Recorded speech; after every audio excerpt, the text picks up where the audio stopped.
பிரச்சனைகளை பேசி தீர்க்கிறதா AC தீர்க்கிறதா? AC தீர்க்கவே முடியாதுங்க, பேசி தாங்க தீர்க்க முடியும். எங்கள் மதத்தை பற்றி எங்கள் இடத்துல கேள்வி கேளுங்க, நாங்கள் பதில் சொல்கிறோம் என்று துணிச்சலாக சொல்பவர்கள் முஸ்லீம்கள் மட்டும்தான். வேறு எந்த மதத்தவரும் மற்ற சமுதாயத்தவரை அழைத்து தங்கள் மதத்தை பற்றி கேள்வி கேளுங்கள் என்று சொல்கிற நிகழ்ச்சி நான் இது வரைக்கும் பார்த்ததில்லை. ஏன் சிறு வயது பெண்ணான ஆயிஷாவை முடித்தார்கள் என்று கேள்வி கேட்கிறேன். இப்போ பேசின சப்ஜெக்டை தான், பேசின சப்ஜெக்ட் வேற, பேசின சப்ஜெக்டில் பதில் கேள்வி கேட்கணும், கேள்வி எழுப்பணும். அதை விட்டுட்டு எங்கேயோ போறீங்க. என்ன அர்த்தம்? இதுக்கு ஏதாவது அர்த்தம் இருக்கா? இப்போ நம்ம என்ன முடிவு வர வேண்டியிருக்கு? உங்களுக்கு இஸ்லாத்தை பற்றி ஒன்றும் தெரியாது, உங்ககிட்ட வேற கேள்வி இல்லை, இதை தவிர வேற கேள்வி இல்லை. இந்த பலதார மனத்தையும் ஆயிஷா நாயகியுடைய திருமணத்தையும் தவிர கேள்வி கேட்பதற்கு உங்களிடத்துல ஒரு கேள்வி இல்லை என்ற முடிவுக்கு வர வேண்டியிருக்கு. இந்த ஒரு கேள்வியை வச்சே இஸ்லாத்தை வீழ்த்திடலாம் நீங்க நினைக்கிறீங்க. நீங்கள் இந்த ஆயிஷா நாயகியுடைய திருமணத்தை பற்றி உங்களுக்கு சந்தேகம் இருந்தால் அந்த காணொலியை பார்த்த பின்னர் உங்கள் விமர்சனங்களை அனுப்பியிருக்க வேண்டும். அது மோசம்னு சொன்னீங்க, அதுக்கு பதில் சொல்லியாச்சு. அந்த பதிலை ஏற்றுக்கிட்டீங்களா இல்லையா? இல்லைன்னா என்ன, அங்கே என்ன அந்த உரையில் என்ன குறை? இது ஒரு அறிவுபூர்வமான அணுகுமுறையா? இப்பவும் சொல்றேன், விமர்சனம் செய்யலாம், ஆனால் இழிவுபடுத்தக்கூடாது. விமர்சனம் என்பது வேறு, இழிவுபடுத்துதல் என்பது.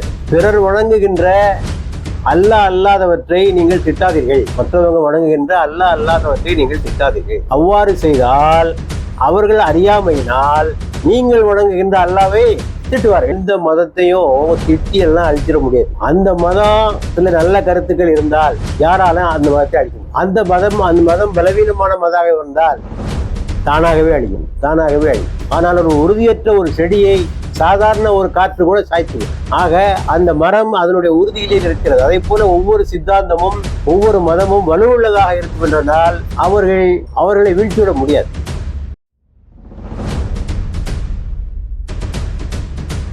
உங்கள் அனைவர் மீதும் இறைவனின் சாந்தியும் சமாதானமும் என்றென்றும் நிலவட்டுமாக. அஸ்ஸலாமு அலைக்கும். பிரச்சனைகளை பேசி தீர்க்கிறதா ஏசி தீர்க்கிறதா?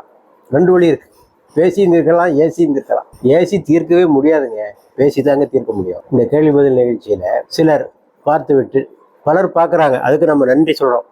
எல்லாருமே இந்த நிகழ்ச்சியை பார்க்குறாங்க, நிறைய பேர் பார்க்குறாங்க. கிறிஸ்தவ சகோதரர்கள் நிறைய பார்க்குறாங்க, அது நமக்கு புரியுது. வகுப்புவாத சக்திகளும் இதை பார்க்குறாங்க, புரியுது. இப்படி பல பேர் பார்க்குறாங்க. அந்த வகையில் அவர்களுக்கு நாம் நன்றி சொல்லுகிறோம். முதலாவதாக வந்தால் புரிஞ்சுக்கிடுங்க, இது போன்ற நிகழ்ச்சிகளை நடத்துபவர்கள் முஸ்லீம்கள் மட்டும்தான். எங்கள் மதத்தை பற்றி எங்கள் இடத்துல கேள்வி கேளுங்க, நாங்கள் பதில் சொல்கிறோம் என்று துணிச்சலாக சொல்பவர்கள் முஸ்லீம்கள் மட்டும்தான். வேறு எந்த மதத்தவரும் மற்ற சமுதாயத்தவரை அழைத்து தங்கள் மதத்தை பற்றி கேள்வி கேளுங்கள் என்று சொல்கிற நிகழ்ச்சி நான் இது வரைக்கும் பார்த்ததில்லை. ஆனால் இவங்க எப்படி நடந்துக்கிறாங்க இந்த கேள்வி பதில் நிகழ்ச்சியின் போது என்றுதான் நமக்கு மிகவும் வேதனை தருவதாக இருக்கிறது. நாம் ஒரு குறிப்பிட்ட தலைப்பில் பேசுகிறோம், அதை குறித்து விவாதிக்கிறோம். அதற்கு பின்னாலே பின்னூட்டம் போடுபவர்கள் என்ன செய்திருக்க வேண்டும்? அந்த தலைப்பில் அவர்கள் விவாதிக்க வேண்டும், அதில் உள்ள நிறைய குறைகளை பற்றி சொல்ல வேண்டும். ஆனால் என்ன செய்கிறார்கள்? அதை விட்டு விடுவது, அதை பற்றி எதுவுமே சொல்வதில்லை. வேறு ஒரு விஷயத்திற்கு போய் பேசுவது. உதாரணத்துக்கு நாம் ஏதாவது ஒரு ஏகத்துவத்தை பற்றி பேசி வைத்துக் கொள்ளுங்கள், விட்டுட்டு அதை பற்றி எதுவுமே பதில் சொல்லாமல் நபிகள் நாயகம் ஏன் 9 மனைவிகளை முடித்தார்கள், ஏன் சிறு வயது பெண்ணான ஆயிஷாவை முடித்தார்கள் என்று கேள்வி கேட்கிறேன்.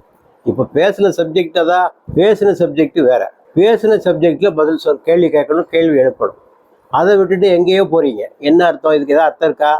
இப்படியா யாராவது செய்வாங்க? ஒரு கூட்டம் நடக்குதுன்னு வைங்க, இந்த நிகழ்ச்சி பற்றி உங்கள் கேள்விகள் கேளுங்கன்னா அவர் பேசின தலைப்பு விட்டு வேற ஏதோ ஒரு கேள்வி கேட்டால் என்ன நினைப்பார்? என்ன இப்படி கேள்வி கேட்குறாரு? இப்போ நம்ம என்ன முடிவு வர வேண்டியிருக்கு? உங்களுக்கு இஸ்லாத்தை பற்றி ஒன்றும் தெரியாது, அல்லது உங்ககிட்ட வேற கேள்வி இல்லை, இதை தவிர வேற கேள்வி இல்லை. இந்த பலதார மனத்தையும் ஆயிஷா நாயகியுடைய திருமணத்தையும் தவிர கேள்வி கேட்பதற்கு உங்களிடத்துல ஒரு கேள்வி இல்லை என்ற முடிவுக்கு வர வேண்டியிருக்கு.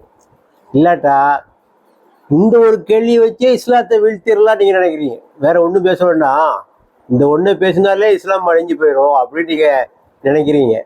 இதெல்லாம் உங்களுடைய கற்பனை உலகிலே நீங்கள் சந்திக்கிறீர்கள் என்றுதான் அதற்கு பொருள். ஆகவே இந்த பலதார மனத்தை பற்றியும் ஆயிஷா நாயகியுடைய திருமணத்தை பற்றியும் விரிவாக பேசிவிட்டோம், அதை ஒளிபரப்பும் செய்தாகிவிட்டது. நீங்கள் இந்த ஆயிஷா நாயகியுடைய திருமணத்தை பற்றி உங்களுக்கு சந்தேகம் இருந்தால் அந்த காணொலியை பார்த்த பின்னர் உங்கள் விமர்சனங்களை அனுப்பியிருக்க வேண்டும். யாருமே அனுப்பலையே. அது மோசம்னு சொன்னீங்க, அதுக்கு பதில் சொல்லியாச்சு. அந்த பதிலை ஏற்றுக்கிட்டீங்களா இல்லையா? இல்லைன்னா என்ன, அங்கே என்ன அந்த உரையில் என்ன குறை, என்ன தவறு? அதை நீங்கள் சொல்லியிருக்க வேண்டும். அந்த சமயத்தில் மௌனம். பின்னர் சில நாள் கழித்து மீண்டும் ஆயிஷான் ஆரம்பிக்கிறேன். இது ஒரு அறிவுபூர்வமான அணுகுமுறையா? இப்பவும் சொல்றேன், நான் ஆற்றின உரை இன்னும் வீடியோவில் இருக்கு, நீங்க எடுத்துக்கலாம். அல்லது அது புஸ்தகமாகவும் வந்துருச்சு.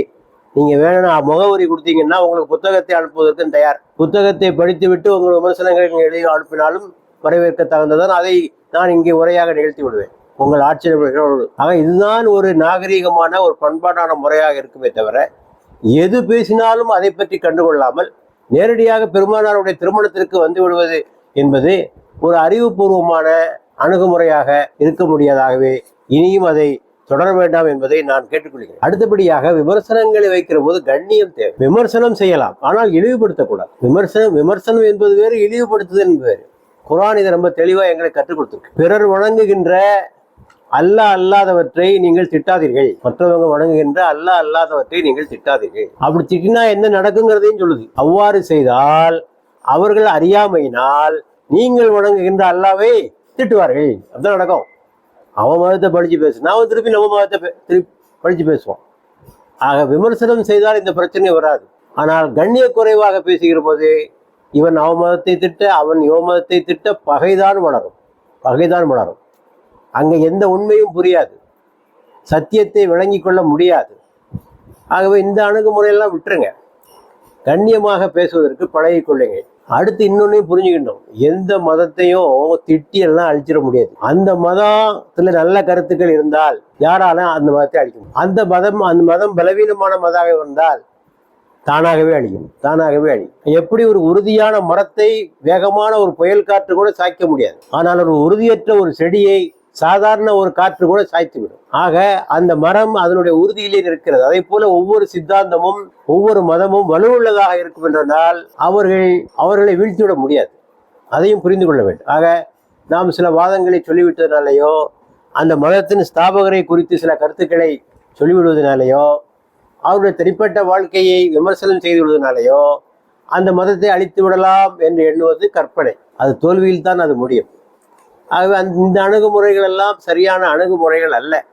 ஆகவே இவற்றை விட்டு விடுங்க. ஒன்று, ஆற்றப்பட்ட உரைக்கு நேரடியாக வாருங்கள், அதுக்கு பதில் சொல்லுங்கள். விமர்சனம் செய்தாலும் அறிவுபூர்வமாக விமர்சனம் செய்யுங்கள், கண்ணியமாக விமர்சனம் செய்யுங்கள். இதுதான் நல்ல அணுகுமுறையாக இருக்கும். ஆகவே நாம் எல்லோருக்கும் சொல்லிக்கொள்வது, நாம் பிரச்சனைகளை ஏசி தீர்க்க முடியாது, பேசித்தான் தீர்க்க முடியும். ஏசி கொண்டிருந்தால் வெப்பம்தான் உண்டாகும், வெளிச்சம் உண்டாகாது. ஆகவே நாம் ஒளியைத்தான் ஏற்ற வேண்டும், வெப்பத்தை உண்டாக்குவதல்ல நம்முடைய நோக்கம். ஆகவே நம்முடைய இந்த கலந்துரையாடல் நிகழ்ச்சி அறிவுபூர்வமானதாகவும் ஆரோக்கியத்தை தருவதாகவும் உள்ளத்திற்கு தெளிவை தருவதாகவும் இது அமைஞ்சித்தால் எல்லோருக்கும் பலனளிக்கக்கூடியதாக இருக்கும். ஆகவே இந்த திட்டுதல், விமர்சனம், மோசமான வகையில் விமர்சனம் செய்தல், எந்த கேள்வி கேட்டால் எந்த கேள்விக்கு கொண்டு போகுதல், இந்த அணுகுமுறைகளை விட்டுவிடுவது நல்லது. அன்புக்குரிய நேயர்களே, உங்களுக்கு ஒரு வேண்டுகோள். இந்த நிகழ்ச்சியில் நீங்கள் கேள்வி கேட்க விரும்பினால் உங்கள் கேள்விகளை கீழ்கண்ட தொலைபேசிக்கு வாட்ஸ்அப் மூலமாக நீங்கள் அனுப்பி வையுங்கள். தெளிவாகவும் சுருக்கமாகவும் எழுதி அனுப்ப வேண்டும். நீண்ட பத்தியை நீங்கள் எழுதினால் எங்களுக்கு சிரமமாக இருக்கும். தெளிவான முறையில் சுருக்கமாக அனுப்புங்கள். ஒரே ஒரு நிபந்தனை, முஸ்லீம் அல்லாதவர்கள் மட்டும்தான் கேள்வி கேட்க வேண்டும். முஸ்லீம்களுக்கு கேள்வி கேட்பதற்கு வேறு பல வாய்ப்புகள் இருக்கின்றன. பள்ளி வாயில் கேட்டுக்கொள்ளலாம், இமாம்களை சந்தித்து கேட்டுக்கொள்ளலாம். ஆகவே இந்த இடம் முஸ்லீம் அல்லாதவர்களுக்கானது. ஆகவே முஸ்லீம் அல்லாத சகோதரர்கள் உங்கள் கேள்விகளை எழுதி அனுப்புமாறு அன்புடன் கேட்டுக்கொள்கிறோம்.